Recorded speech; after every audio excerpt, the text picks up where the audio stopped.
Well, hello, friends. Welcome to Surviving Tomorrow, a publication and newsletter and podcast about surviving life in an age of democratic destruction, ecological collapse, and economic irrelevance. We have a very special episode for you today. We've got Tom Hodgkinson on the program. I met Tom about 10 years ago when he was running a physical bookshop in London. What a crazy thing to do. And we'll get into his wild career. But Tom, it's so great to have you on the show today. Thanks, Jay. Thanks for having me.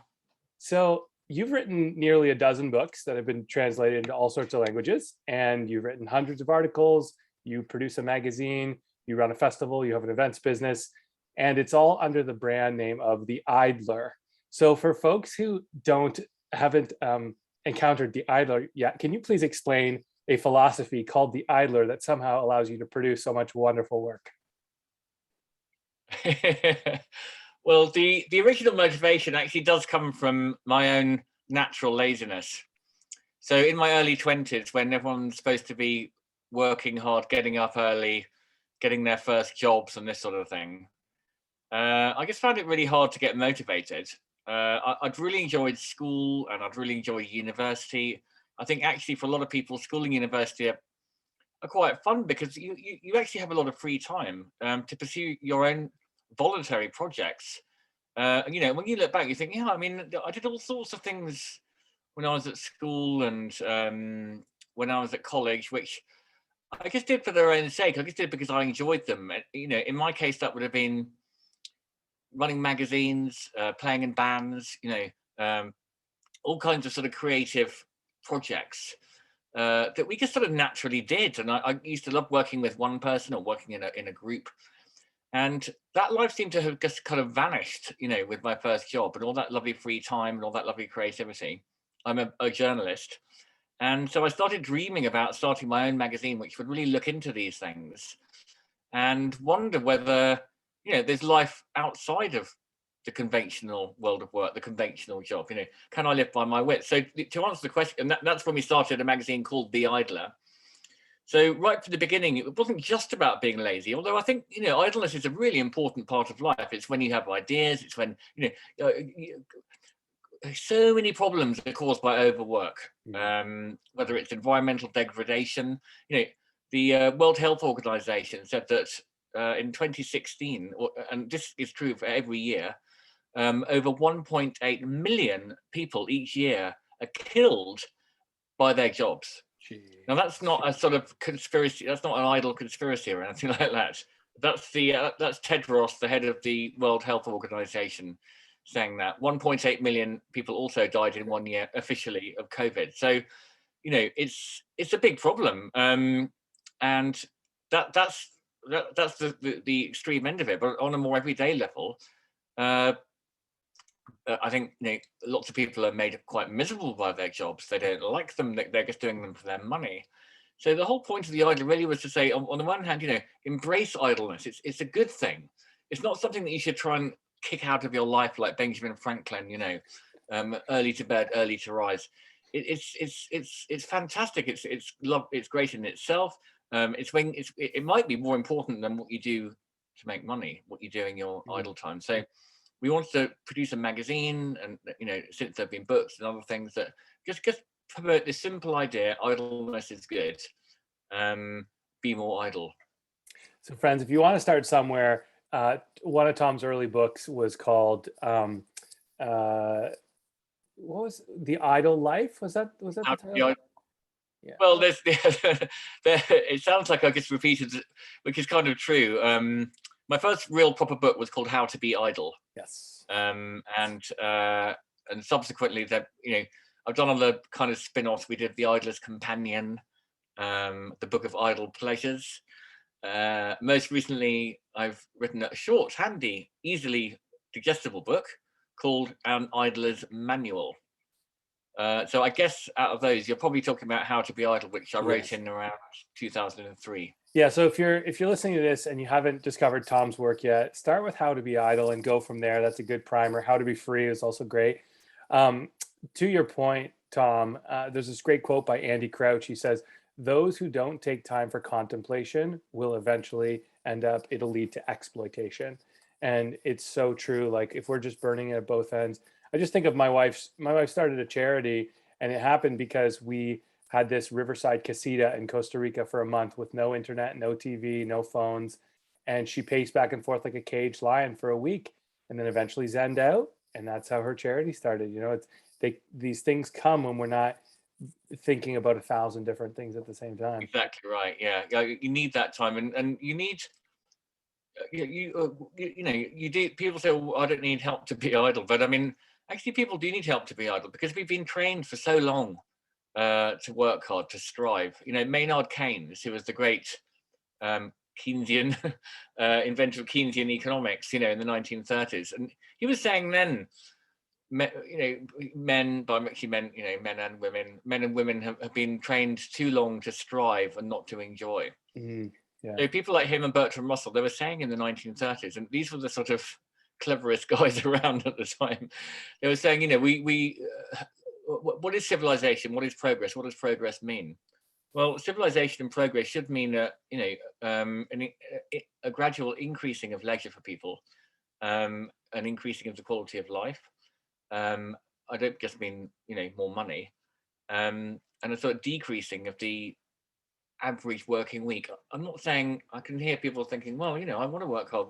Yeah, it's not a sort of like there's a law, going to be a law, but if there's a culture, and you know, there was a bank actually in the UK called Atom Bank, just a few days ago, has announced a 4-day week. Well, that's a big step forward, I think. You know, it's sort of like a 32-hour week, and he says that, you know, we make just as much money with people on a 4-day week as on a 5-day week. So what's the problem? Even builders, you know,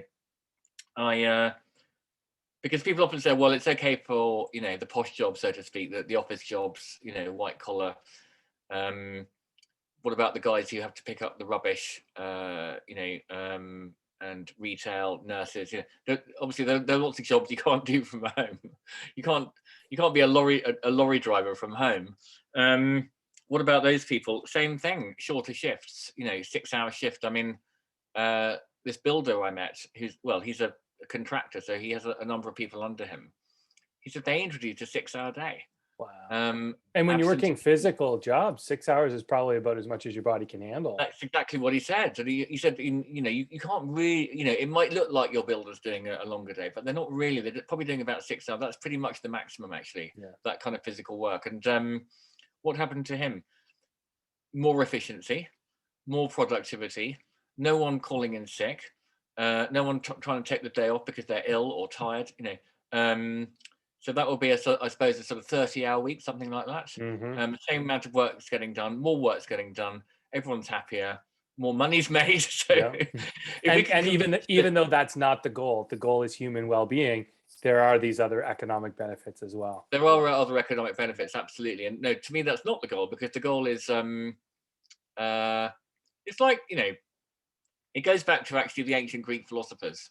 So, you know, we're big fans of Socrates, Epicurus, and you know, it was an amazing period in the 5th century Athens. Athens was a democracy of 100,000 people, a very sophisticated city-state. Yes, slaves and women were, you know, didn't get the vote, but in many ways it was a very sophisticated place. There was lots of artistic activity. The ruler Pericles was, you know, supported in a way idleness, reflection. And you know, Socrates went around saying to people, what makes you happy? Why are you unhappy? What makes you, what are the sources of your anxiety?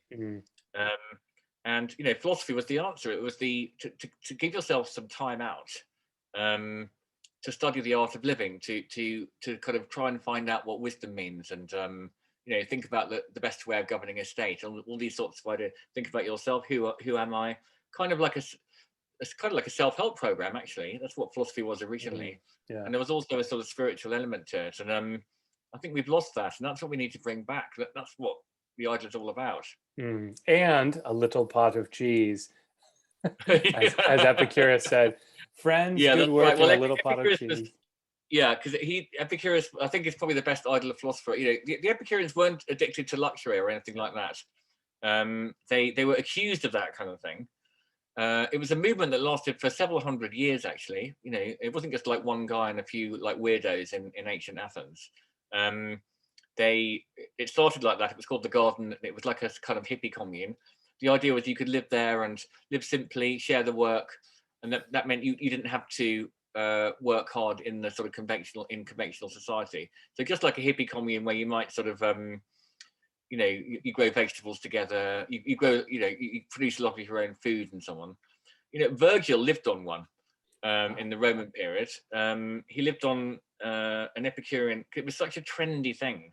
Yeah, there was over 1,000 of them across the Roman Empire. 1,000, yeah, really? There was over 400,000 people living in Epicurean communes, which is, it was a huge movement, and most of them actually became monasteries later. They became a new That's right. expression. Exactly. Yeah, that's the other thing to say about them and and Plato's Academy.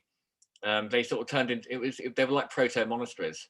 Although they were, the great thing about Epicurus's monasteries, but the monasteries were obviously only men. In Epicurus's garden, there were slaves, courtesans, couples, children, single people. Yeah. It was like a bohemian enclave.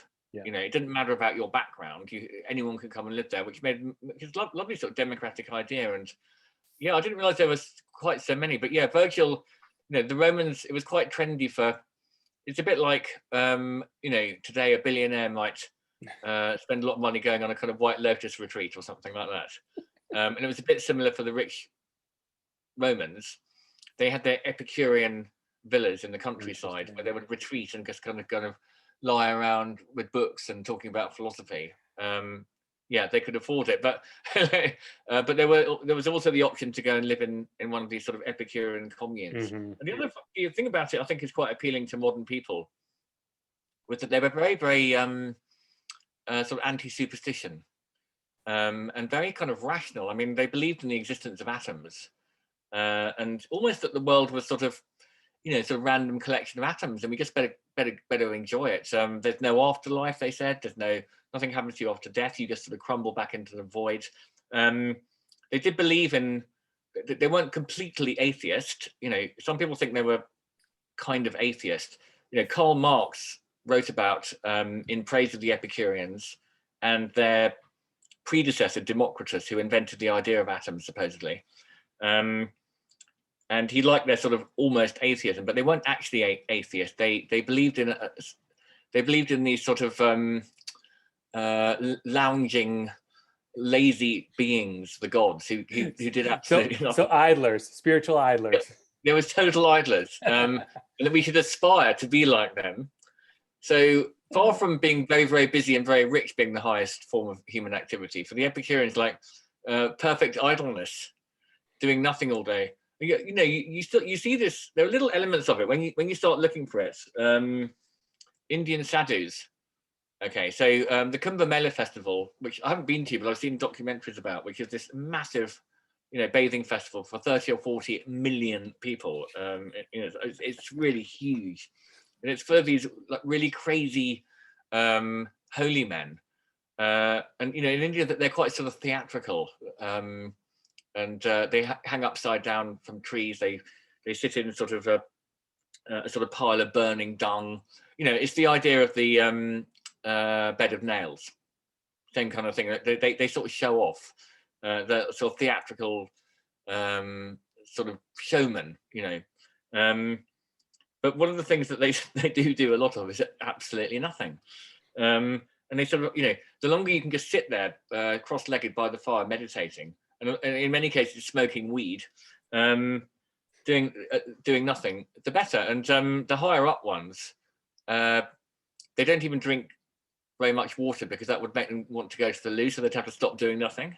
So they just have a tiny sip of tea and sit there for long periods. And activities kind of like, a bit sort of frowned upon. It's the opposite of us. Now, of course, we try to hit the golden middle between all the extremes, but it was interesting, Tom. So Michelle and I, my wife and I, we moved from Canada to the UK a couple of years ago, and one of the big adjustments was going from 10 days off a year, paid days off a year, to 5 or 6 weeks a year. We were like, what do we do with all this time? Like, oh no, the new year is coming, and we've got to burn these days. Like, It was a Yeah. huge adjustment. One thing I've thought about so surviving tomorrow, our big question is, how do we create widest spread well-being? What is it that leads to widest spread well-being? And I'm convinced that one of the fundamental layers of that is actually sleep. I don't know anyone who isn't chronically under-rested. Before the invention of Edison's light bulb, Americans slept 10 hours a night. And that's still during industrial revolution times. Like, imagine how many hours a night we were sleeping pre-industrial, pre-capitalism, pre-corporatism. We were probably sleeping like 12 hours a night. And so I encourage all my friends to unapologetically get 9 to 12 hours a night. Don't use an alarm. Don't schedule morning meetings. Adjust your life accordingly. I have a newborn right now at home, 8-week-old baby boy named Concord, and I'm getting 9 hours of sleep a night. My wife's getting her full hours a night. We've just adjusted our lives accordingly, because sleep is like the number one thing that creates well-being. And it's not lazy. It's we're Homo sapiens. We're physical beings. We need that rest. And it's not lazy. It's it's an act of generosity to your fellow human beings, because when you're tired, you get so grouchy. I remember when we were in your stage, and we didn't really manage it very well, I don't think, in the early with our first baby. We got better by the third baby. But I was still trying to, I was working with a friend. We had a small business, and he didn't have a baby, and so I was still kind of expected to go in, not really early, but sort of 10 to 6 working day every day. We found that really hard, and I just got so tired. And then you get angry, I'm so tired. You're so tired. What about me? I'm so tired. And I 100% agree. And over the last 15 years, I mean, I have prioritized sleep. But what we're able to do when I quit that particular way of working was have a nap after lunch. And now, if I do have to, like this morning, I had to get up quite early for a meeting at 8:30 a.m., which is a little bit, that means dangerous. I had to leave the house. Yeah, I had to leave the house at about. It was quite cool. I felt like a banker when I got there. It's like, yeah. That's very rare. That happens about once a year. I just went to bed early. And you go to bed at 10. You're fine, absolutely fine. And I haven't been tired I don't remember the last time I was tired, actually. And that, you're exactly right. And then also when you're not tired, going back to how I fit in, because I'm quite productive. So people say, oh, well, you promote idleness, but you produce these books, magazine, online courses. We run holidays, retreats, and so on. But I don't I probably work about 6 or 7 hours a day. I probably could do less some days. Sometimes today I basically took off. My son was at home. And it's very nice to be sort of flexible like that. But what I do find is, if you're awake and not tired, maybe I'm just lucky to be this sort of personality, but I can concentrate really well and get a lot of work done in quite a short space of time. And I think there's lots of people who are like that. So you don't, even Dickens, he was so productive. I've read a couple of biographies over lockdown, read some Dickens. He was extraordinary, unusual. And I think actually he probably worked himself to death. He died quite young after a massive speaking tour of the States. And he did it. It's quite fascinating. He had 2 trips to America. And the first one, he's pretty critical of the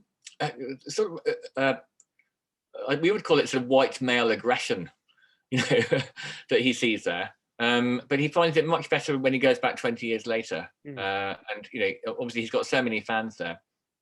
But he didn't really work in the afternoons. He went for long walks instead. I mean, really long walks. And I think that's another nice thing you can do if you're lucky enough or clever enough, smart enough to have created a situation where you have autonomy. Then you can do that. Or if I am tired, then I'll have a nap in the office, just in my chair, or go for a ride on my bicycle. But I couldn't agree more. I mean, sleep just it all starts with sleep. And Silicon Valley have got this kind of like, sleep is kind of like a waste of my time.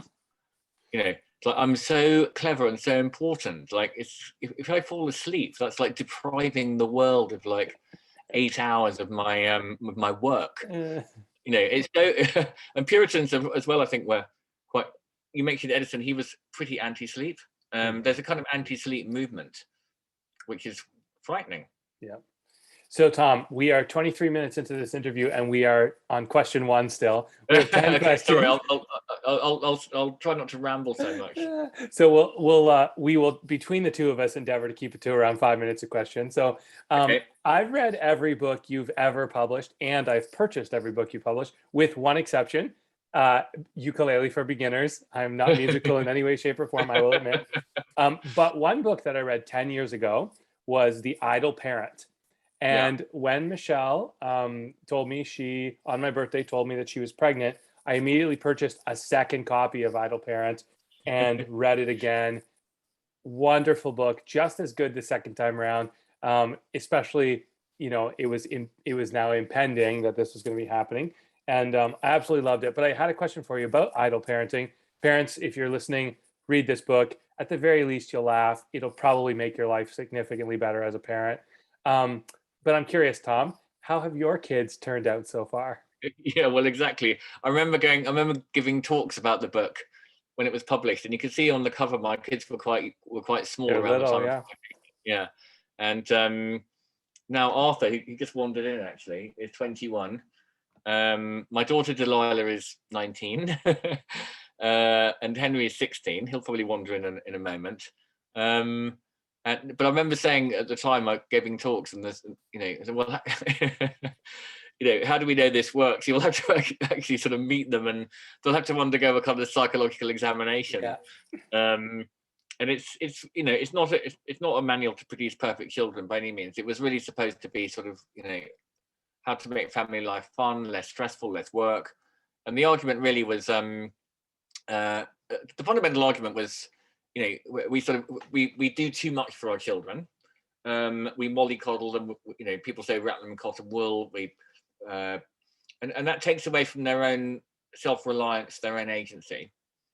So, you know, it's good to let them make mistakes, fall over, pick themselves up again, learn to tie their own shoelaces, learn to cook, learn to help around the house. That has not been so easy. But that was the sort of principle of it. So I even said, you know, in some societies around the world today, a new child is welcomed into the family because the parents think, great, this is a new addition to the labor force. So I made a joke about, you know, bring back child labor.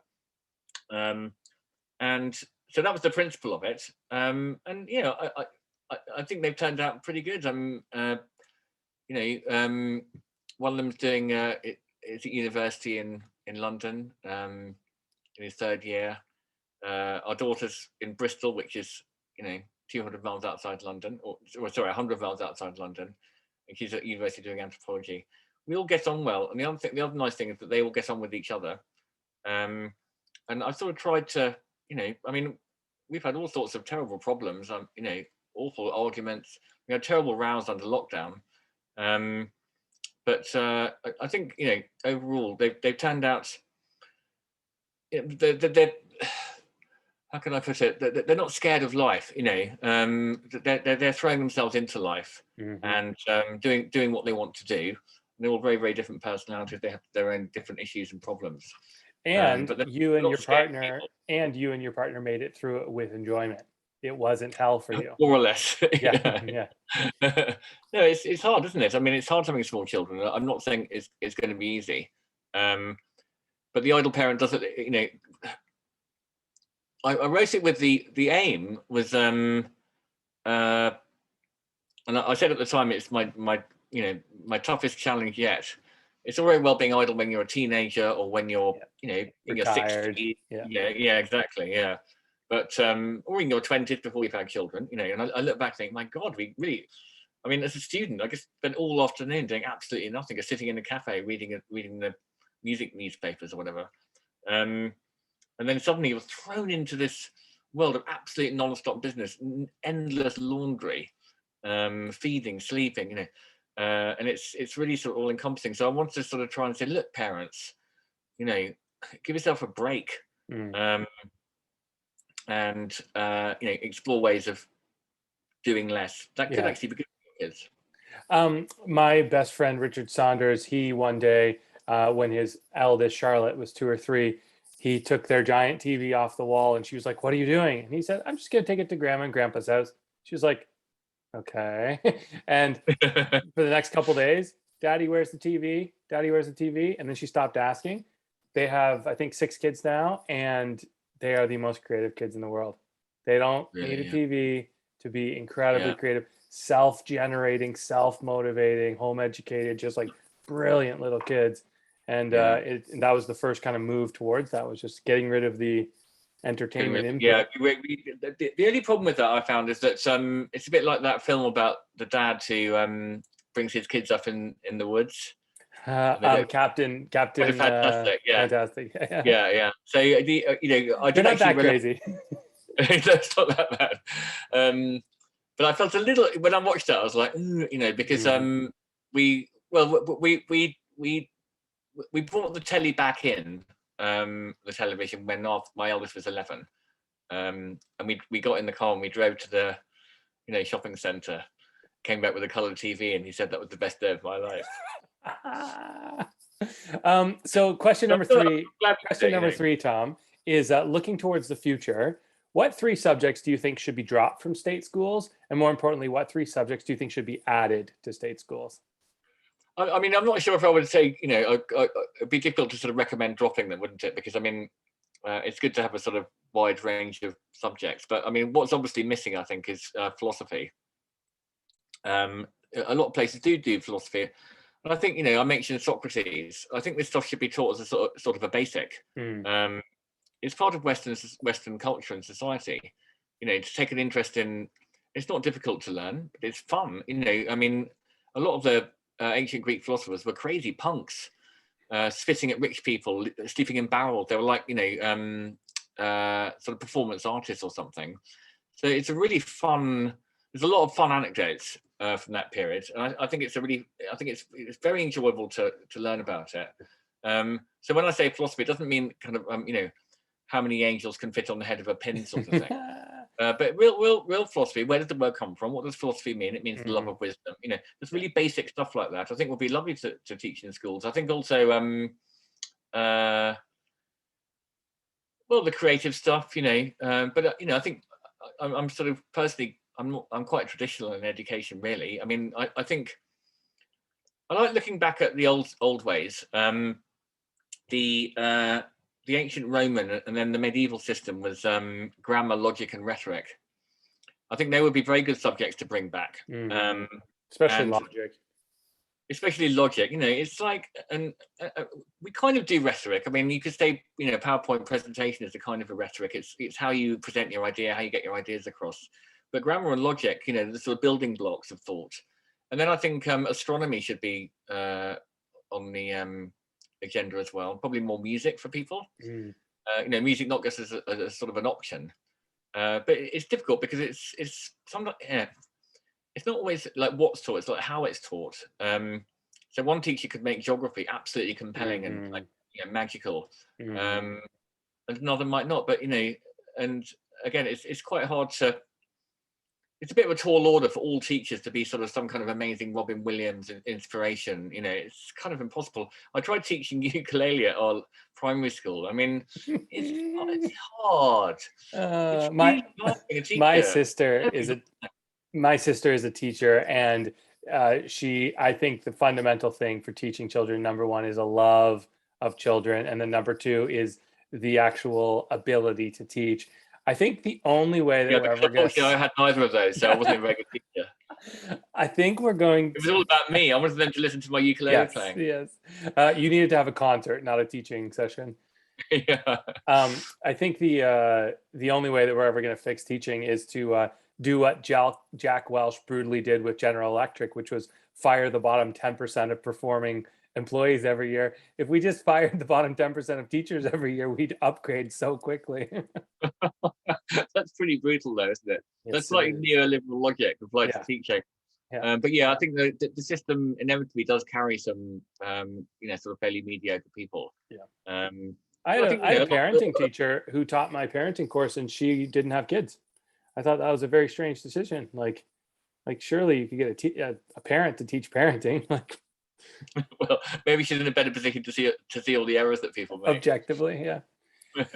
So friends listening, quick etymology lesson. So philosophy, you probably are just thinking like Kant and Hegel and all these boring old dead guys who Yeah, wrote words you don't it sounds understand. scary. People are like, oh, yeah.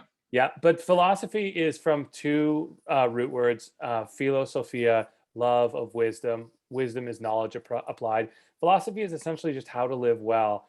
Um, Tom, you have a new book out called How to Live in the Country. And obviously, exodus to the country is all the rage right now.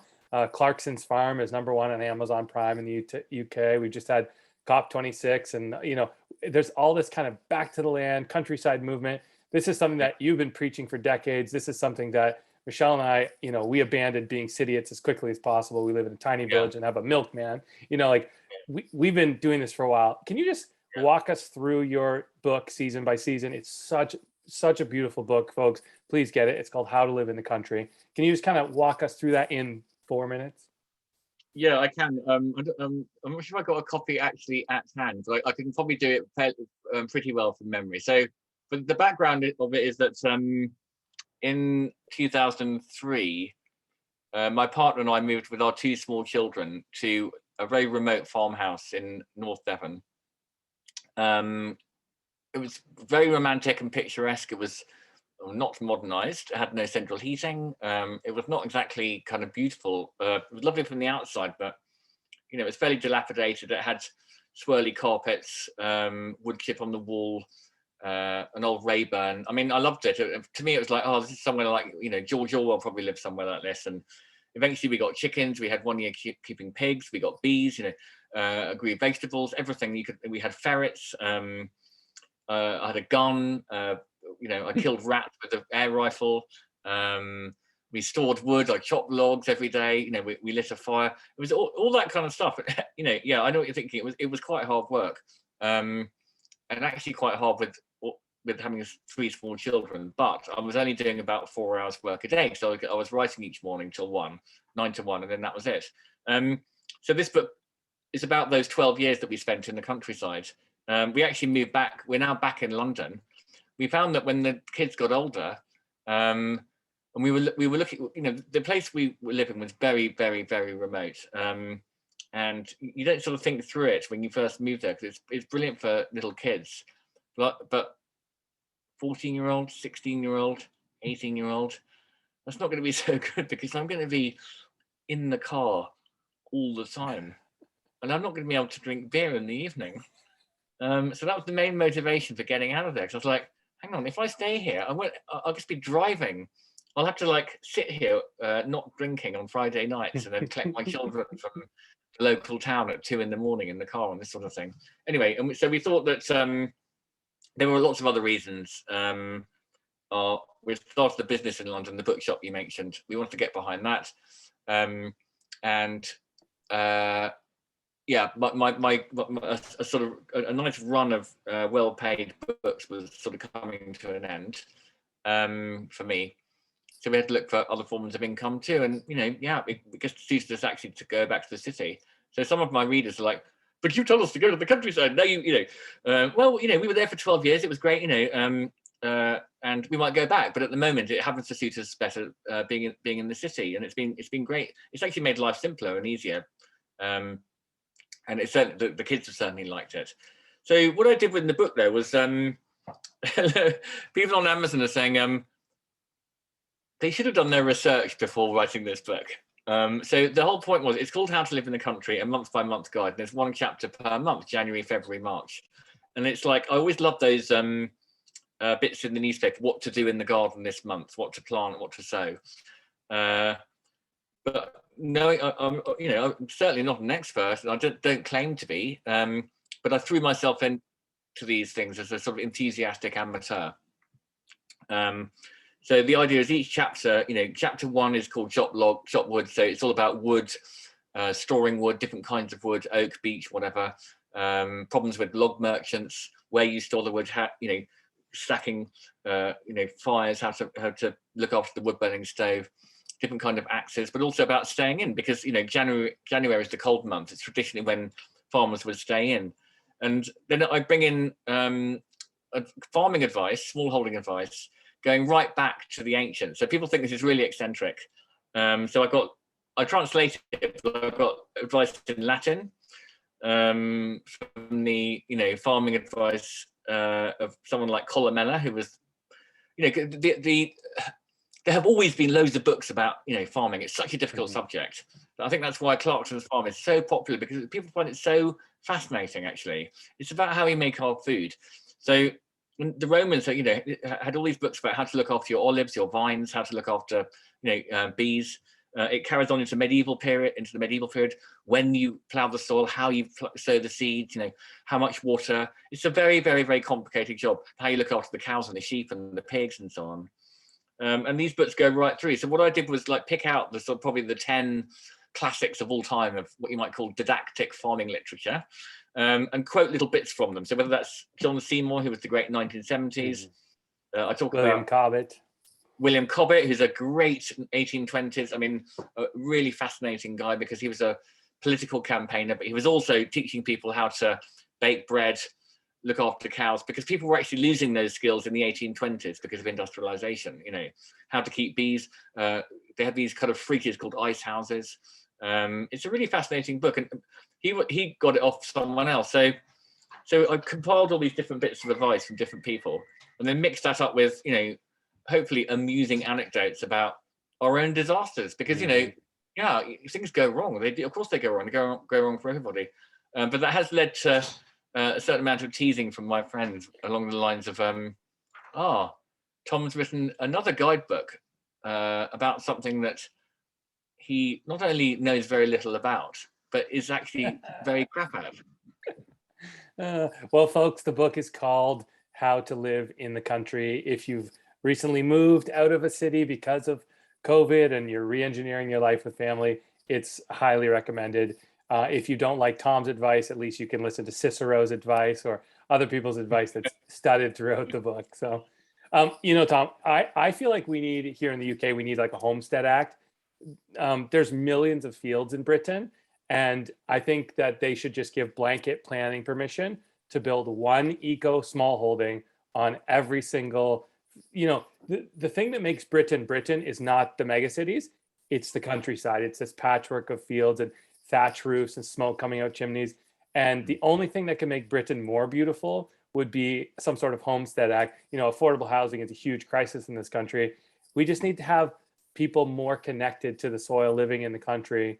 And then obviously maybe the idler needs to start a village, call it Idlerville or Idlotopia, so that teens have a place to gather together. Have you ever thought about starting a idler? Well, we do. We have annual retreats for readers, Yep. And so 20 of us will go off to a villa in Italy, and the subject comes up. But I've been to a lot of utopian villages and communes, and I've researched it a bit. I went to one called Matabanero, for example, in northern Spain. I've studied them. I've been to sort of hippie communes, and it's really hard to make them work. It really is, and people live in dread of the weekly meeting. And I think you could actually do it it happens quite naturally. I mean, we had a village commune when I was in North Devon. It wasn't intentional. Yeah. But neighbours can be better than someone who shares your kind of anti-capitalist views or something. I think the problem with communes can be that you get a lot of strong personalities, and then they all disagree actually on these details. So an existing village that you just move into, you just have to sort of get along with a different variety of people. But it can be very much like a commune. Mm-hmm. They can work. We interviewed a guy, Akash Kapoor, who's written a really brilliant book about growing up in Auroville in India, which was a kind of a spiritual village. They had, it's an incredible story, but they had terrible problems. There's practically fighting each other when they all fell out. But they've come through that, and it's actually successful. It has 3,000 people living there today. But Idletopia, I think might actually sort of, I'm not actually utopian anymore because and it can be a little bit close to a tyranny, a utopia. And this comes out in Akash Kapoor's book because who sets the rules actually? Or then do you have to kind of discuss everything in a sort of with a committee? It's a bit difficult. I'd like you want to have a king who you can submit to, like one leader. But then some people are going to go, oh, I don't agree with the leader. So the leader has to put up a lot of grumbling. And I wouldn't want to be that person, telling people what to do or setting. Now, it appears you've been working rather too hard, Jay. It's an idle commune. Yes, come and see me tonight at 8 o'clock. You've been fined £10 for overwork. Now get back to it. But they have worked before. Italian city-states were communes. In fact, they still call themselves communes. And we had actually something like, people don't believe me when I say this, but it's true because I've read like a whole shelf fulls of medieval social history about the medieval period. These villa demesnes and manors and things, in many cases were basically communes. Yes, there was a kind of knight at the top, and his job was to protect you from marauders. But within that, there were a lot of shared spaces. There was a shared woodland where you could all keep your pigs. Commons, pasturage, and all sorts of pasturage. You had, and then often people had sort of a 3-day-a-week job on the manor, and then they had a craft that they did. I mean, how do you think the cathedrals got built in Italy? And it's incredible. I mean, the medieval period was a real outpouring of creativity. Actually, very, very beautiful art that was produced under the aegis of the church. But going back to your point about the small holdings in the fields, I mean, it is really true, isn't it? When you sort of drive around the English countryside, it's absolutely beautiful to do with our hedges, the way the hedges work, and these quite small fields. And I do think that the more dwellings of some sort should be permitted in the countryside. There's a lovely magazine called The Land. And you can Google it. The guy Simon Fairley is a sort of, he's an old hippie. He's been a very committed hippie since the 70s. He's a bit of an Alan Watts character in that he was, came from quite a sort of well-to-do background. He was at the first Glastonbury. He started something called Tinker's Bubble, which was a sort of horse-drawn commune in the woods in Somerset. And he now lives somewhere called Monkton Wild. And I visited about 3 weeks ago. They have 2 cows, 4 pigs, a sort of sewage drainage thing that goes through grasses and stuff. So a kind of circular system. There's about 20 of them living there. It's pretty cool. They're not vegetarian, but they have their problems too. So some are vegan, some are vegetarian, some are meat eating. Are you allowed to use an oil-fired strimmer? You have to stick to the scythe. So these are some of the problems that will come in to the commune. So that's why I would actually sort of, in the end, recoil back and sort of defend the sort of like bourgeois family setup actually, and move into just a village and be a family in a village. Moving to a village and an existing village, and I mean, in London, London's very villagey. Sure. One of the great things about where I live, we live in a sort of cul-de-sac, and it's one of those classic Victorian terraced houses in London. It's really neighbourly. We bump into each other, we have chats, we help each other. People came out on the streets during the lockdowns. People, I saw at the other end the younger kids were all playing out in the streets, and parents met each other and were sort of hanging out. And we've got some really, really amazing neighbours, lovely neighbours. And I think that's the essence of it. It's a sort of, we're not little bubbles. But you can find what I'm saying is you can find a community on your doorstep. You don't have to sort of like create a sort of, if only I could get. I used to, if only I could get all my friends living fairly nearby, that would be amazing. When I moved to Devon, I sort of assumed they would follow me, but not a single one did. It's interesting. It's interesting. Thomas More, who invented the word utopia, utopia, it means no place. It's the idea is that utopia just can't exist. That's the irony of utopia is built into the world that we're never going to have heaven on earth. We're never going to have perfection. No, it's a sort of it's an intellectual experiment, isn't it? Really, and it's a great one because it helps you to sort of think through how things should be. Yeah. The problem, as I said, how do these things happen, and then does it become a bit of a tyranny?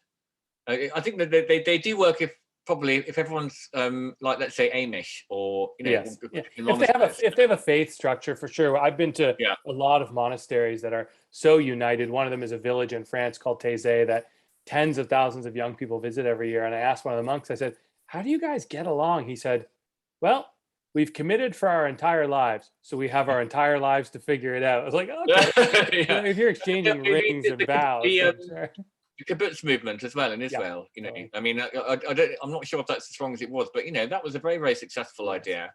Yeah, the Some kibbutz brilliant movement essentially built Israel. It is falling apart now. I've watched a couple documentaries on kibbutzim, and they're falling apart just because of capitalism and especially individualism. People are just like, they want to pull back, they want to retrench. And so speaking, actually, let's move on to question number 5. Speaking of retrenching into individuality, social media. So you're one of the only guys I wish was on Twitter, but you are very, you're very social media removed, which is super impressive considering you run a media business, obviously. What are your thoughts on social media these days, and specifically on Facebook's pivot to the metaverse?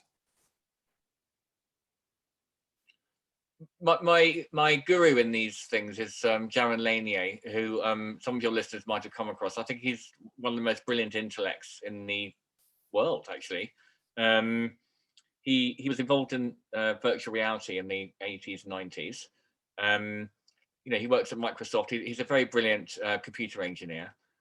He's written lots of books about the internet. You Are Not a Gadget. Most recently, 10 Reasons Why You Should Get Off Social Media. And it's and I've interviewed him for the Idler. I've done interviews with him in London on Zoom, and we've written him up in a thing. And he's just an amazing person. He looks a bit like something out of the sort of Star Wars cantina. And his point is, and I mean, I sort of got onto this in 2008. I wrote a long piece about Facebook. I looked at, I traced back the sort of progress of the different investments at different times, who had put money in at which point, and how much, and how the valuation changed, and so on. And that helped me to really get a grip on what Facebook actually is, which I think people don't really quite understand. It's an advertising and sales agency.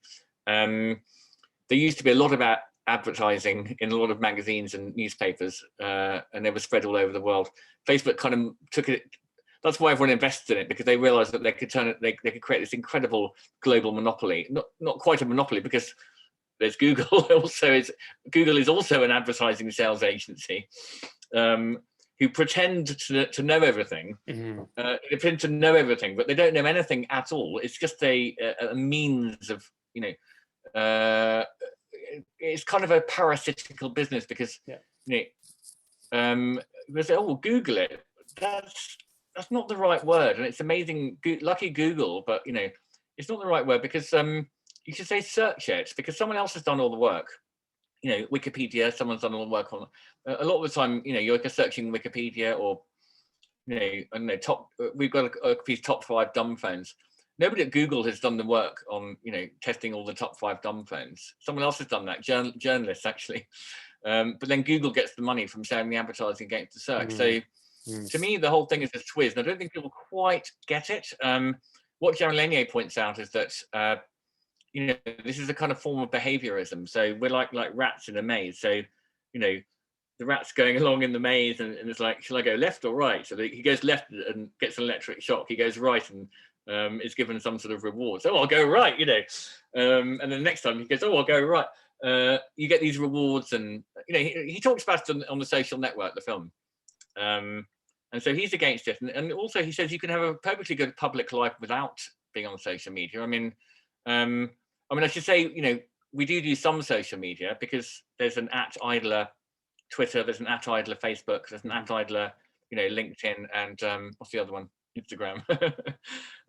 So what we use it for is to try to get people to click back onto our website. So we'll take a little kind of slice of a blog post or something, and put it out there. And and I know Facebook is, people like it. People like Twitter, and a lot of our, I'm perhaps a little perverse. So I know a lot of our readers are on Twitter. A lot of our readers will also buy books from Amazon. You can't be too strict about it, I don't think. So I do some tweeting and Facebooking, but it's at idle. I don't do it sort of personally speaking, because I sort of feel like I'm working for nothing for somebody else. So it makes you it makes you feel sort of temporarily clever, not for long. And I remember once I really came, I did it for a bit, and I came off it partly because I remember taking my daughter on a rowing trip in Oxford, and we wanted to go around the Lewis Carroll, Alice in Wonderland bits. I went with my brother and his daughter, and I was sort of rowing along. It's like, this is so, like, this lovely day, we had the picnic, and there's like a glass of wine. This is going to be a mix. And I sort of checked my phone, and there was some sort of like nasty tweet from someone. It was something, it ruined your day. It was actually about when we were doing our grammar book. Yeah, and they, it was like some kind of grammatical point, and someone had like said, "I can't believe you Tory bastard," or something like that. And I was like, that's not very nice. I know you can block people, and people get into it, but it just sort of made me feel, well, I don't really need that, and we're running a business. The idea is that, we're ambitious. We've got lots of subscribers, but we, and I might actually use it if I, as a pet. We have used Facebook. We paid them to try and find, people the kind of people who might subscribe to the Idler. So people say, well, you're hypocritical because you do use Facebook. Yeah, I did, and the Idler's not just me, it's a group of people, I'm one person, and we wanted to test whether it was an effective way of, finding new fans, basically. So, it's tempting, obviously. I don't like the way they say boost post, give us £100. I just feel like I'm putting money straight into Mark Zuckerberg's pocket, basically, because I understand that, their media model, the business model is, in business terms, amazing, because they don't have any sort of variable costs, really. It's the product doesn't. It's like we had a bookshop. Well, the bookshop would have been great if the books had been free, and then we sold them.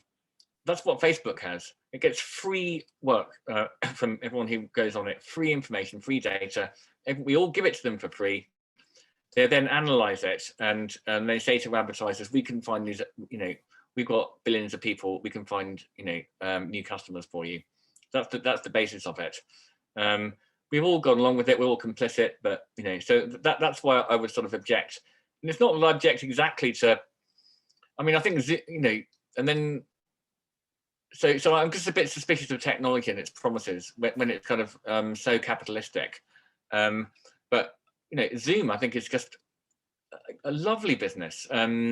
You pay, or it's like it's free for a short time, but we pay. We have a weekly Zoom event for readers. We have 200, 300, 400 people coming in the room. It's a wonderful community. It's real social media. It's people can go through the chat. I think Zoom is a really, really good business. It's not an advertising sales business. It's a subscription business. Mm-hmm. And I think subscription businesses are very honest and good. I actually like Netflix. It's a subscription business, there's no advertising. The Idler is a subscription business. We have a little bit of advertising, but 90% of the income is from our subscribers. That's part of our gang, our club. We want to help them. They're paying us, it's a two-way thing. And I think that's a really, really nice, a really good business model. It's good. So pivoting to politics for a minute, how do you think Brexit is going? Well, from an Idler's perspective on where we're heading as a country. Not very well, because it's just created so much extra work. And that was I had one Brexity friend, and he explained why he was Brexity. It's he's actually come from an anarchist perspective.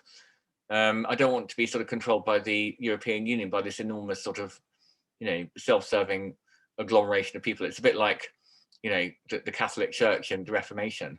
The Pope was like in charge of the whole of the Western world, and people was like, maybe I would like to be free from that. So you can I sort of got it. I'm not saying everyone who voted leave was stupid. I think that's a patronising attitude, but I think the Remainers have turned out to be right, because it's just so complicated to do anything. It's so difficult. It's probably good for lawyers and politicians who like being busy, but for us idlers, and then it's separated people. It's like it's pitted, father against son, mother against daughter, brother against sister. And it's an awful way when some oldies were like, well, I think we should leave the European Union, and the young people were like, what are you talking about? You're gonna.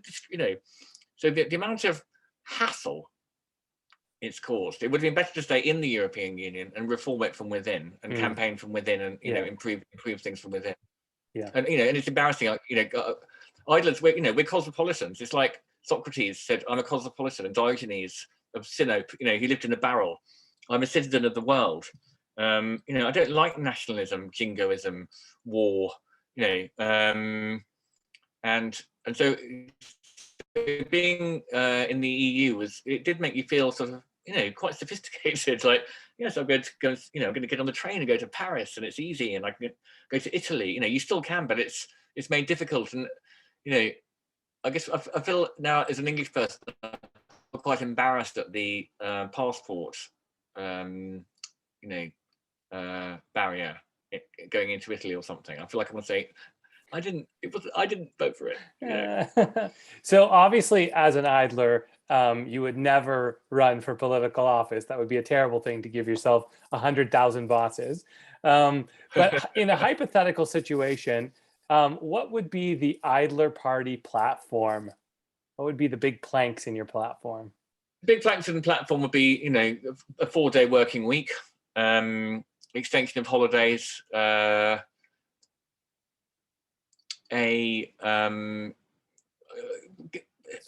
I think it would do, what the Idler would do, which I think is sort of anarchist policy in a way. Anarchist is, against authority. Let people get on with it on their own. But you sort of accept, well, we do have these states; they're not going to suddenly disappear. But the idler stroke anarchist, I suppose, you want to sort of keep the best of both worlds. The best of the left wing, which is about social care, looking after each other, making sure that the weak people are cared for. It's as simple as that. The Tories tend to go, well, it's their own fault. Don't give them any handouts; they'll get lazy. I hate that end of the Tories. And the Tories are always really, anti-idler, and they think everyone just wants more money and wants to work harder.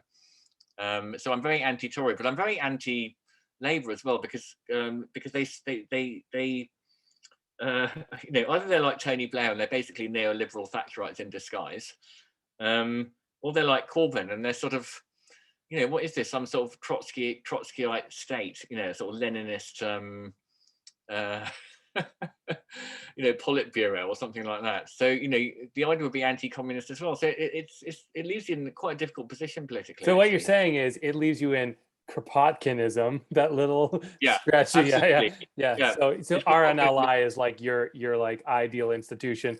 It's an anarchist institution that saves lives and helps the weak. Yeah, and you can be an anarchist within the existing system, and it's a lovely thing to be. It's like, I don't care, I just do what I want. I can make lots of money, I can be poor, I choose my own life. I think that's the thing about anarchism, but also look after people. So yeah, Kropotkin was all about individual expression, individual freedom. He ran away from Russia, but obviously mutual aid. He was what he was writing against was I think it's called social Darwinism. It was the way that Darwin's theories were interpreted into a sort of quite a brutal survival of the fittest narrative, which you still get in Silicon Valley. Like, the strong will survive, the weak will get thrown out. No, Tom, you are 100% right on that. So American right-wing libertarian philosophy, which is what rules Silicon Valley now, it is unquestionably dog eat dog, survival of the fittest, losers be damned and die, like rich eat the poor. What's interesting is it's a bad reading of Darwinism. Darwinism, it was survival of the fittest. And what was the fittest? It was always the groups that worked together. It was working together. It was collaboration that got humans to where we are. Like this whole idea that like you can destroy the planet for profit and then escape to your bunker in New Zealand and not have your driver. Like, is your pilot and driver just going to like drop you off at the door and then die outside with their families? Are you going to let them in? Is there going to be a village? Like, it's so selfish, and it's just a I think bad they worry reading. about some of them. They call it security. I read somewhere. This might not. I don't have the citation at hand, so I'm sorry if this is wrong. I read somewhere that Mark Zuckerberg pays himself $25 million per year, of which 24 million is spent on security. He's got like a little army or something, jets, private jets, and bodyguards, and like serious guys, like checking. Yep, you can go in now, Mark. In you go.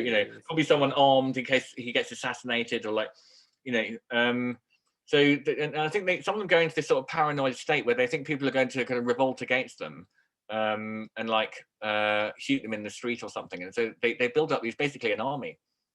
So it's like a medieval king. Yeah. Well, we're heading back to feudalism, obviously. Like, that's clearly where corporate feudalism is where we're headed. So it's only. Well, I think that's right. And then and people, David Graeber wrote a book, Bullshit Jobs, and that was all about how corporations behave a little bit like these sort of like courts. And people who are not that talented can do well through what used to be called sort of courtly behavior, i.e., praising the right people at the right time, making alliances with the right people, dropping the people who are on the way out, to get favor with the king. Well, corporations are very similar because you can rise up the ranks by indulging in that kind of behavior, and you're not judged on the actual work you do necessarily. Mm-hmm. It's you can sort of get a long way through politicking.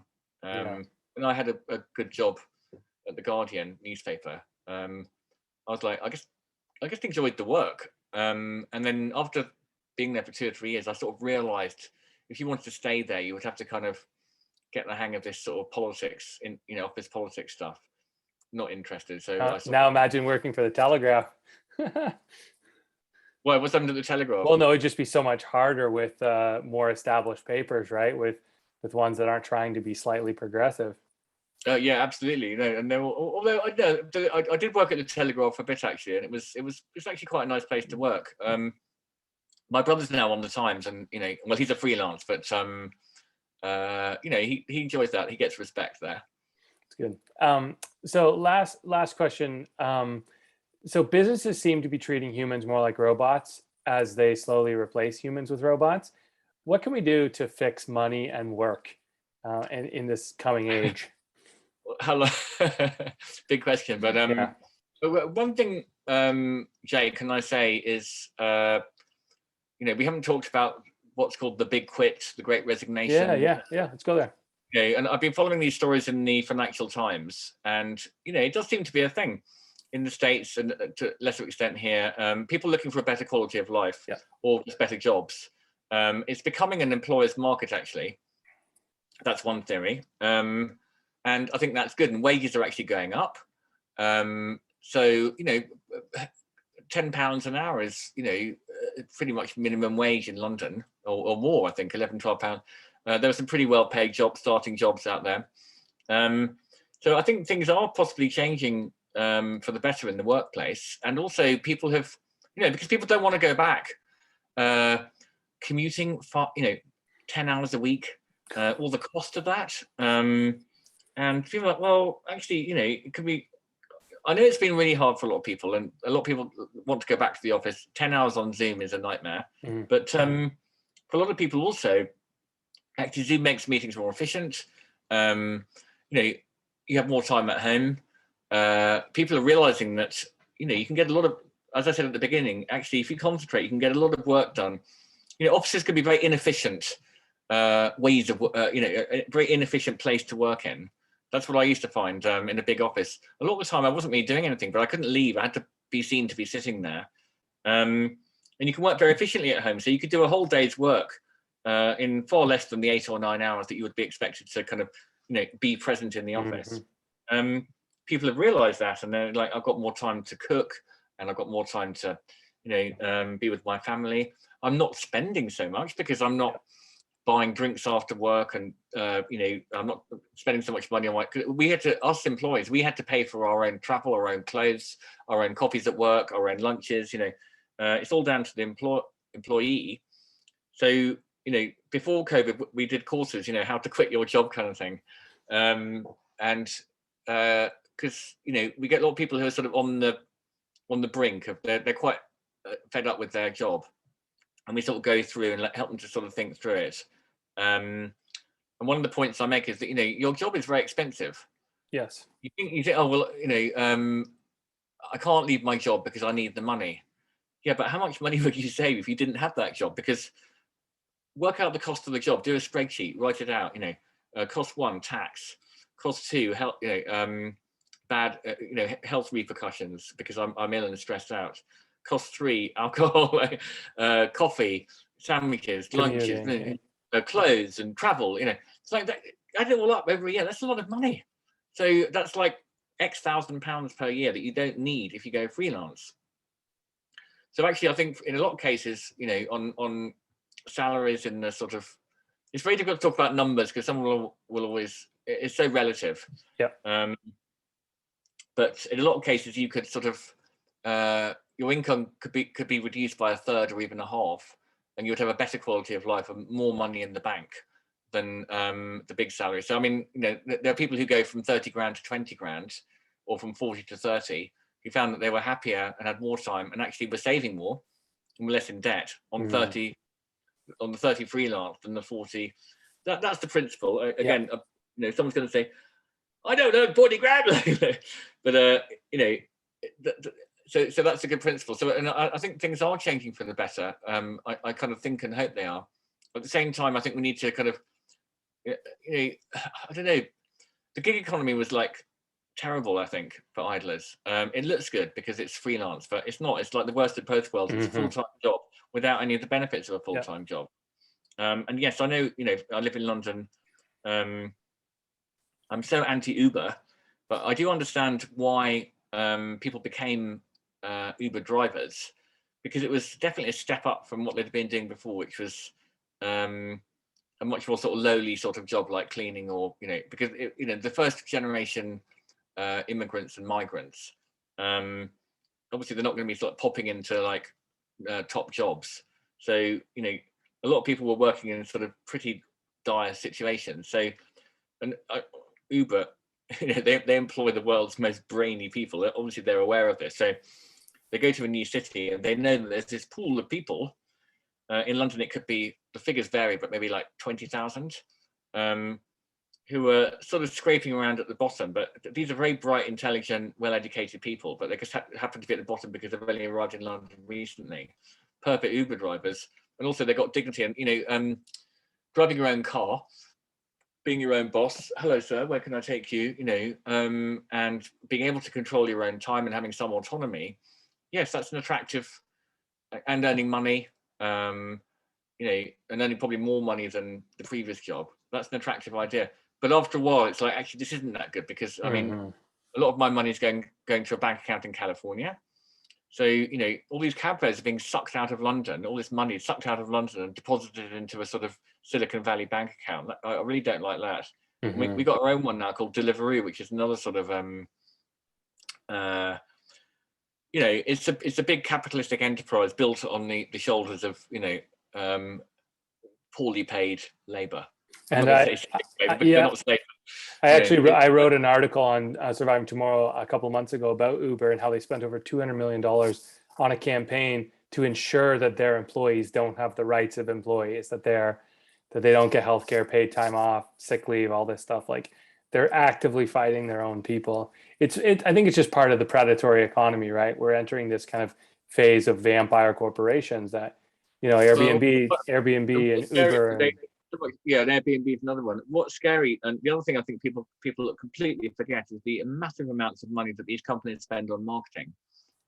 I'm not affected by advertising. Yes, you are affected by advertising. If you weren't affected by advertising, why do you think Coca-Cola sells it? It's because they advertise all day long, all the time. Repeat Coca-Cola.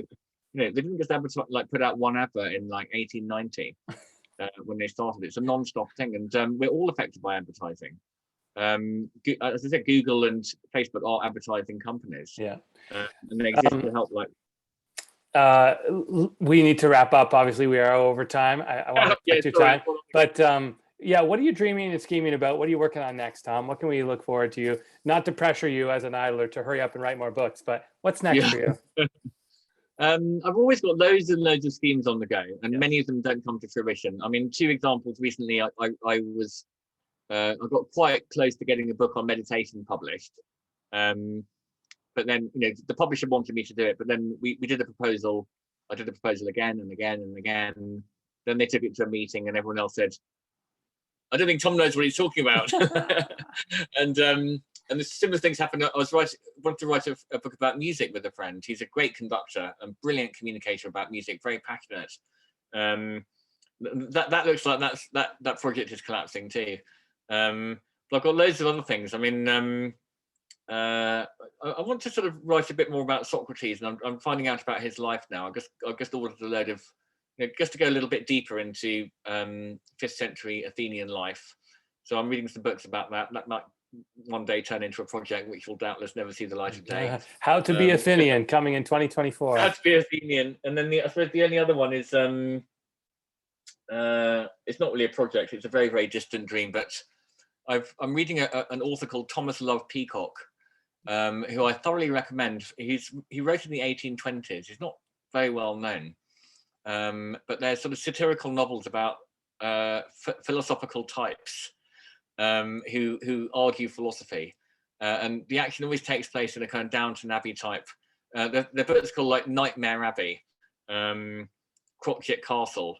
So they take place over a weekend or a week in a crumbling stately home. But his friends were people like Byron and Shelley and Coleridge, but also the kind of big businessmen of the time. So he satirizes these characters. Mary Shelley is satirized. William Godwin is satirized. I mean, it gets really funny, and sometimes it's in conventional prose, and then he'll suddenly go into a kind of like play type dialogue. Yeah. And so I've got a dream of my idea is that it's like Bridgerton for the intellectuals.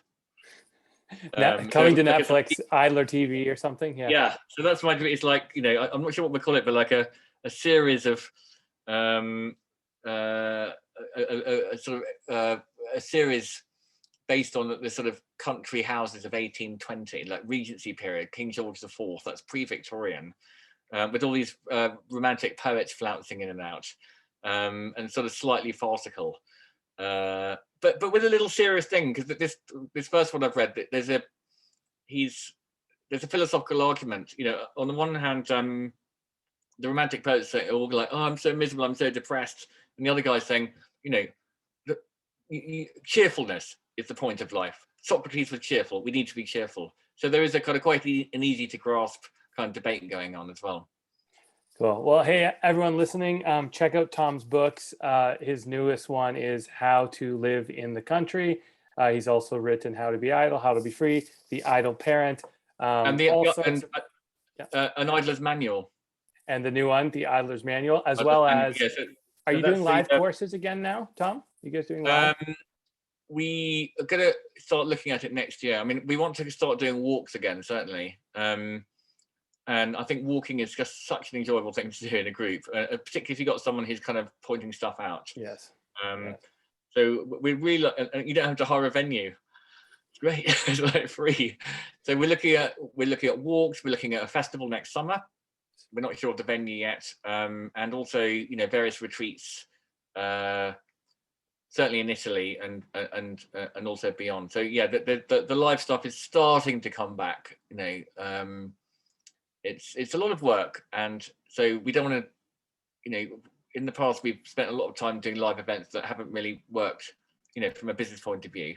So we want to be careful, and Zoom has also sort of been really good for events. So yeah, but they are coming back. Cool. So everyone, check out idler.co.uk to discover all of Tom's stuff. Tom, thank you so much for your time today. It's been a really pleasurable conversation.